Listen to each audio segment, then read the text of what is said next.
And many congratulations on the success of the album, Hounds of Love, and of course the singles, which has also been very successful. How are you coping with the success this time round? Are you finding it a lot easier than Wuthering Heights days?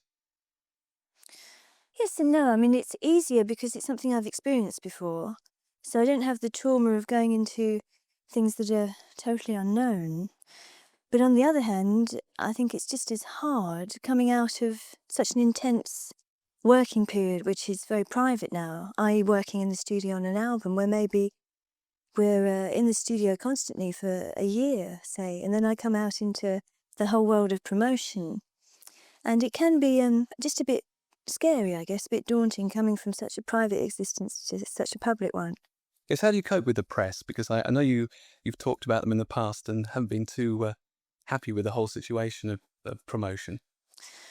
I don't I don't really enjoy promoting. It's something that I do for my work. I feel that obviously when you spend a lot of time working on something, it's only right that you come out and let people know that the album's there.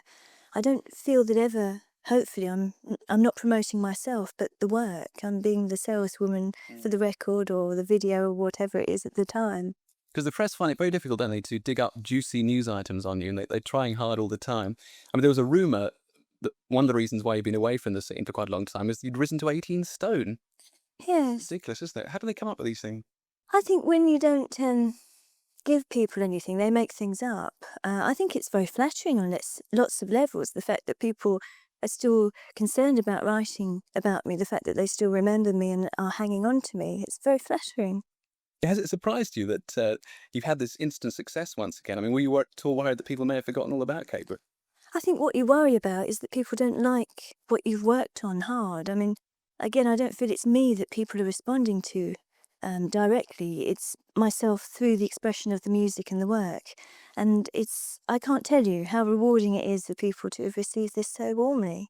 Okay, if we can travel right back to your school days, now you came away from school with 10 O levels. So does that mean you're a very attentive pupil? Um, I think I've just found the whole system of school something that didn't really appeal to me. I couldn't really express myself in that whole system. So presumably your favourite lesson was music. I did enjoy music and English, but I just didn't really enjoy school as I got older. Why was that? It's very hard to say. I just, It was very restrictive, wasn't it? yes, I think I did find it restrictive.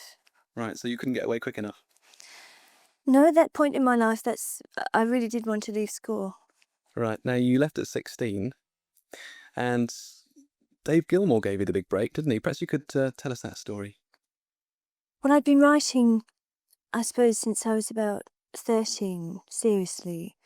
And it was my family and my brother John who felt that it would be a good idea to see if we could get some of my songs published. And through a friend of the family, we made a contact with Dave Gilmour, who at that time was scouting for talent to perhaps produce or encourage. And he came down and heard some songs, and I think was impressed, and basically, eventually, put up the money for me to go into the studio and make 3 tracks properly produced. And through those tracks, I got the recording contract. Right. Now you mentioned your family. Have you always had a lot of support from them from a very early age? Yes. They've always encouraged the music. Yes, I think so. Because your dad taught you piano, didn't he? He didn't teach me piano, but he was definitely the encouraging force when I was writing at that time. Um, Whenever I'd written a song, I'd always go and ask him to come and listen to it. And he was brilliant, totally encouraging, and in the right way, in that he wasn't pushing me into it, which I think, especially for children, is the wrong thing to do because they rebel against that automatically. Something which you did at school at times. I don't know if I was rebellious, but there were certainly things I didn't enjoy being taught. Right. Okay, well, we've mentioned your family and your brother, of course, Paddy. Obviously a big influence on your career. And you played with him in the Katie Bush band, didn't you, for a couple of years? No, actually, Paddy wasn't in the Ah, Katie Bush band. wrong information there. So who was the Katie Bush band? It was a 3-piece that consisted of Del Palmer on bass, Brian Barth on guitar, and Vic Smith, who was our drummer. And where did you tour? Around London? Yes, we did clubs and pubs in the London area, but this only was 3 months, no longer than that. So how did you feel about doing that at the time? Because obviously it was the first time you'd actually played to an audience. I really enjoyed it, and it was just the experience I wanted at that point. I was looking for things that would take me further into where I wanted to go, which was the music business, and I'd been training as a dancer, and this felt like the perfect stage, really, to go into a live situation. Looking back on your debut album, The Kick Inside, how do you listen? Do you often listen to it now? Do you still put it on the turntable at home? No, I haven't heard it for years. Why is that? It's old. But how do you look upon that album now? As a sort of very experimental? I think it was probably the least experimental of all the albums. I'd written, say, 200 songs, from which we chose the 13 songs that went on there. And it was recorded very quickly. There was very little experimentation. It was something that had a lot of forethought gone into it. And of course, you had the big #1 single, Wuthering Heights. To people who aren't devout fans of Kate Bush, you mention your name and they immediately say, oh, Wuthering Heights. Even nowadays, does that bother you at all? No, I don't think it would be right of me to be rude to a song that has done so much for me. How did you feel though when it went straight to #1? You must have been very taken aback. Yes, very surprised. And it was sort of onwards from there, I suppose. I mean, it must have encouraged you, obviously, to do a lot more. And did you immediately set to work on the next album? It was very difficult, that whole stage, because being so new to the whole business and straight in with such a successful song, it meant really the next year of my life was nothing but promotion. And I think it was quite early on during that time that I decided that promotion was something that had to come secondary to the music, or I was going to spend my whole life promoting and never ever making another album. So it was a very busy period for me then. What are your main songwriting influences? Obviously, quite a difficult one because you must have many. Yes, I mean, that is a very difficult question. Subject matter is, it stems from people, either through their expressions in films, books, things that people tell you about, things you witness. Musically, I think that's a much more obscure area.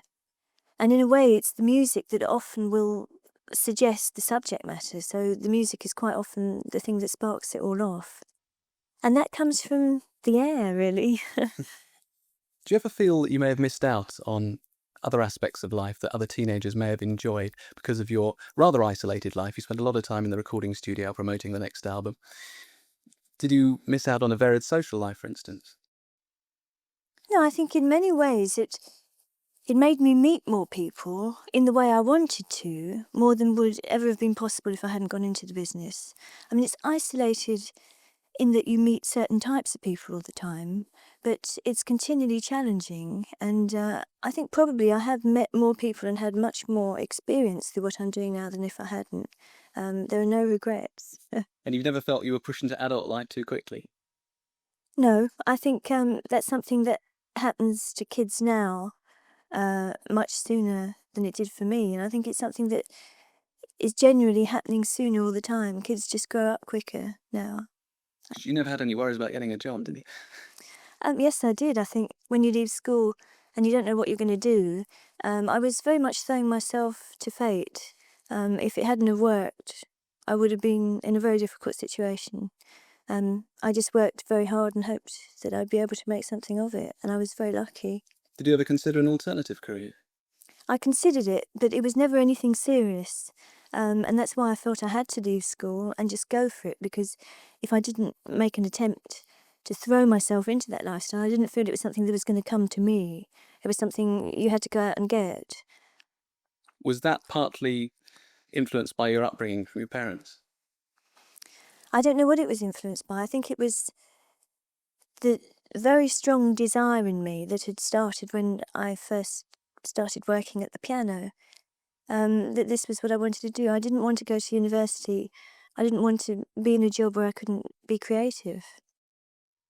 But how did other people react to that? They must have been a bit taken aback. You mean my family? Yeah, your family in particular. Yes, I think obviously my parents were very concerned. I was leaving school, going into something that was completely insecure. And I think really they had a tremendous amount of faith in me, in that they wanted me to be happy. And they understood that I wasn't just spending my time doing nothing. I was very seriously working on a career that could be insecure, but they had a great deal of faith in me. Right, well, of course, many years of success have followed. Looking back, do you have a favourite album?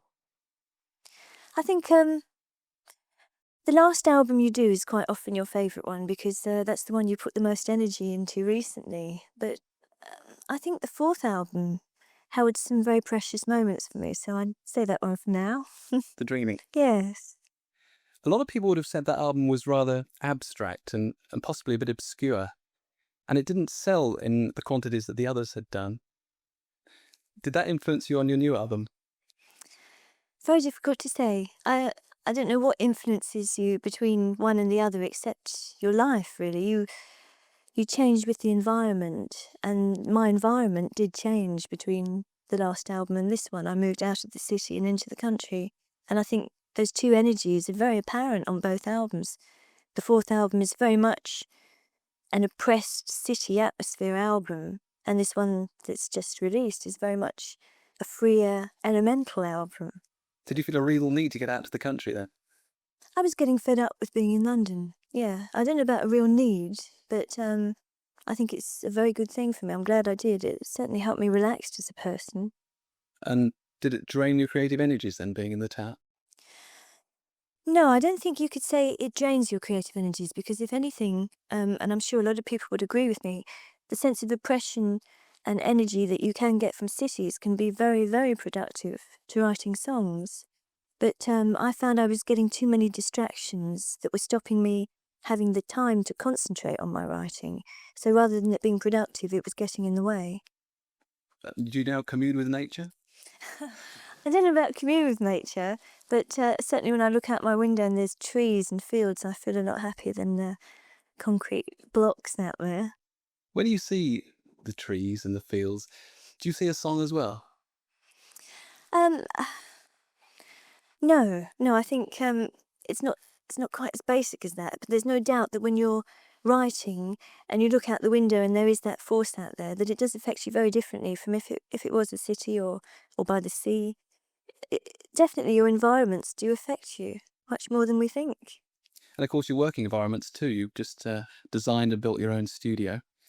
How are you finding that, working in your own studio? It's superb. There really couldn't have been better decisions made in this time between the last album and this, where I've moved and we've moved the studio to where we are. Um, there are so many areas where it's helped. Again, I feel much more relaxed. I'm much freer to work in an uninhibited way. Um, I do get quite nervous if you've got people you don't know coming in, listening. In a London studio, people are always coming in, borrowing pieces of equipment. The phone's always ringing, and it's costing you a phenomenal amount of money every hour. So you do feel guilty if you experiment because you feel you're just throwing the money away. At home, obviously, there aren't those pressures at all. Because you've got quite a reputation as a slow worker. Yes. Why do you feel that need to take everything so slowly? I don't think I feel the need to take things slowly at all. In fact, it's very, very frustrating for me that things take as long as they do. It's never planned. Um, it's just something that takes over once you get into the studio and the songs are there. They really do create their own life force and they take over you and they just drag me behind them until they're finished. And it's strange because quite often, I wouldn't really want to go in and work on the album. I was tired. But you just sort of go in there, it drags you behind it. Have you ever had pressure from the record company to get on with it? I don't have that relationship with the record company. I make an album and I present it to them. And I think if they're happy with the album, then our relationship is successful. You, of course, had the big hit single Running Up That Hill, taken from the Hounds of Love album. What inspired that song? That was the first song I wrote when we moved to the country. I think it was perhaps an expression of freedom from the things that I'd felt before. But it's very much about love and the power of love and the frustration of misunderstanding within relationships. And that if a man could become a woman and a woman a man within their relationship, that perhaps they'd understand a bit more about each other. And that's the deal with God. Yes. There's some very complicated dance routines in the video. Must have taken you a long time to work those out. That was a lot of fun. I was working there with Diane Gray, choreographer, who I met a couple of years ago. It's very exciting working with other people. I think especially so when you spend such a lot of time, say, in the studio where you're only working with a set group, say 2 other people. And it was very inspiring working with a choreographer who's also such a good dancer. And we got on well together. We had lots of fun. And Because you used to work with David Bowie's old tutor, didn't you, at one time? Lindsay Kemp, Yeah. I don't know if you'd like that title somehow. Yes, I did. He was a very big inspiration, influence. Definitely on the first tour, well, the tour that we did, he was a very big influence. The subject of touring, it was a real mammoth extravaganza that you produced back in 1979, very theatrical. Have you any plans to repeat that? Yes, I'd really like to do it again.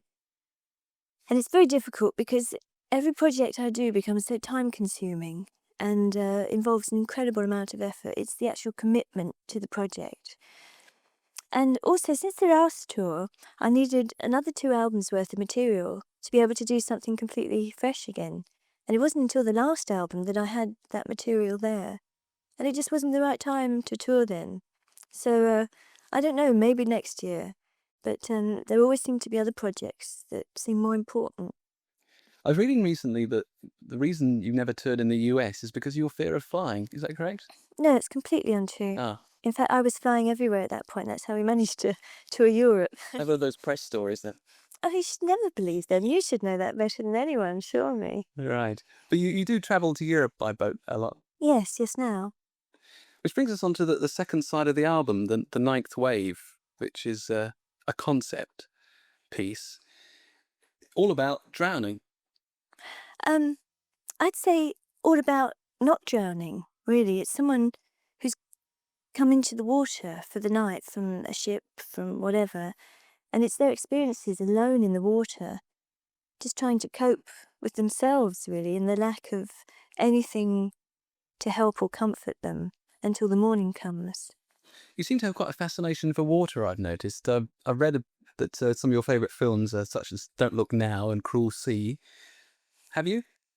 Yes, I think I have. I think everyone has. There's so much of it about, isn't there? There is a lot of it about, yeah. But is it a fear you have, drowning? I mean, is it a phobia? No, not at all. But I think that if you were left in the water overnight, it would become one. Sure. What about death? Does that worry you? Yes, I think it worries everyone, doesn't it? Not to any particular extent. I think anyone who creates is perhaps a little more aware of death as a subject matter to use. Perhaps they're just reminded more of it than other people. But it's something that's always there, isn't it? What about religious beliefs? Religious beliefs? You mean, do I have any? I don't think I do. No, I wouldn't call them religious. No. Side 2 of the Hounds of Love album is a concept piece called The Ninth Wave. Can you tell us a little bit about that? It's about someone who is in the water for the night, alone in the water. And it's really about their past, present, and future coming to keep them awake, to stop them drowning, to stop them going to sleep until the morning comes. It isn't immediately obvious, is it, if you listen to the album? No, I don't think so. I don't know if that's relevant or important, though. I think the most important thing is that people that listen to it get something out of it that they enjoy. Right. Now, you seem to have a fascination with water. I noticed that a couple of your favourite movies, Don't Look Now and Cruel Sea, which are very much on a watery theme. So have you a fascination for water? Yes, I do. I think everyone does, really. I think The Cruel Sea was one film that I particularly mentioned, though, as being a very influential force for this side. So it would have to do something with water. And also there's the Tennyson poem, isn't there, The Coming of Arthur? Yes, I think a lot of people tend to presume that the whole side was written from that quote, and in fact it was completely the other way round, where I just needed a title for the whole piece, and there was nothing within any of the songs or any of the titles that were right for it. So I just started looking through some books to try and find a title, and found that quote. It seemed to be saying more or less what I wanted to say, so it was used to express the title. And you want to turn the piece into a video? Yes, it's just an idea. I would very much like to turn it into film. I mean, for me now, film and video are two very separate visual things. Mm. But For cinema release? yes, ideally. But it's just something you can talk about at this point. I mean, really, until early next year, I wouldn't have time to start checking out the feasibility. But it is something I would like to do, but whether it will happen or not, we'll see. Right, we mentioned drowning. Have you a phobia of drowning and death? I mean, does it worry you in particular, or is it something you just take in your stride? I don't think I have a phobia of water at all. I think it is something that we should all be certainly scared of. We should be respectful of it. But I don't think I have a phobia of water. And death, I think, is something that anyone who writes would certainly deal with death at some point. I rather like Woody Allen's quote about how he doesn't mind dying, but he just doesn't want to be there when it happens. Yes. Have you any religious beliefs? No, not ones that I could name. I mean, I do believe in certain, I suppose, cause and effect is something that I would believe in a bit, but whether they're religious beliefs, I don't know. Cause and effect, explain that. Well, I think if you behave in a certain way, then that energy will come back to you. Um, the boomerang syndrome. So the more positive one is in their thoughts and actions, the more positive life they'll lead, and vice versa. Yes, I think there is a lot in that. But I think there's also a lot in that if you are positive and can be, even if things around you aren't necessarily coming back, at least you cope with them better. So you think there's a sort of powerful force behind it all? Yes, I think it's actually a survival technique, a self-preservation where if you can always keep coming back, keep coming up again, not staying down there, then you're going to get a lot more done. You're going to be a lot more in control of what's happening than if you're depressed, unhappy. We mentioned the movie Don't Look Now, which of course stars Donald Sutherland. Is that the reason you got him into your latest video? I don't know if it's the reason. I mean, Don't Look Now is a totally brilliant film, and everyone in it was wonderful. But this was a very different piece, and it was quite coincidental, I suppose, that we thought of Donald. I don't think at that time there were any references to Don't Look Now, but there couldn't have been anyone better. And we were so lucky because he was our first choice, and through a friend we managed to find a way of contacting him. And it was quite incredible, really, to think that he did it. I still find it hard to He's been believe. quite a fan of yours for years, hasn't he? Well, if he was, I certainly didn't know that. I don't think so. Right, one of those press reports again. Tell us a bit about the song then, Cloud Busting.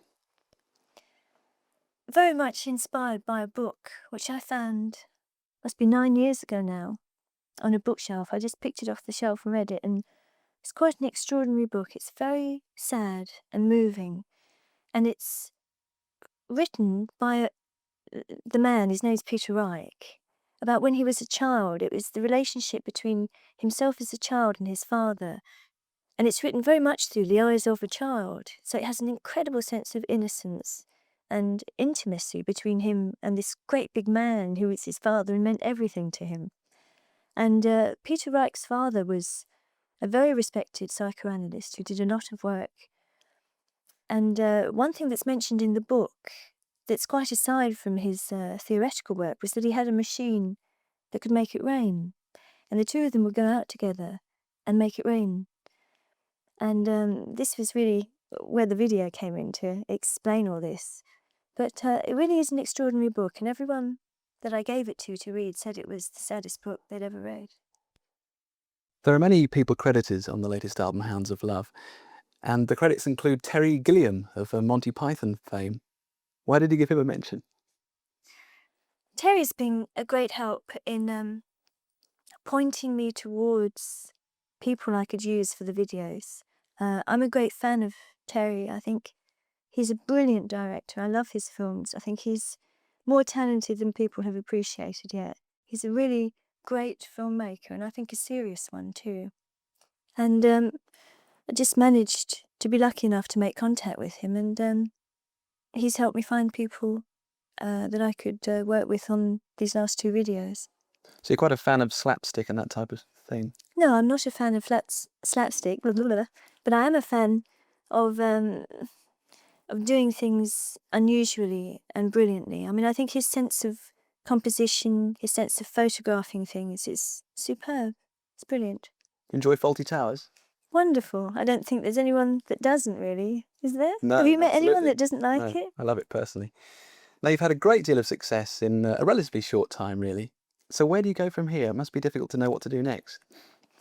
Not at all. I think the trouble is it takes me so long to do things that I sort of build up a backlog of not being able to do all the things I want. So it's enjoyable for me to get the album finished, and when this promotional work is finished, that means I can launch into a next project.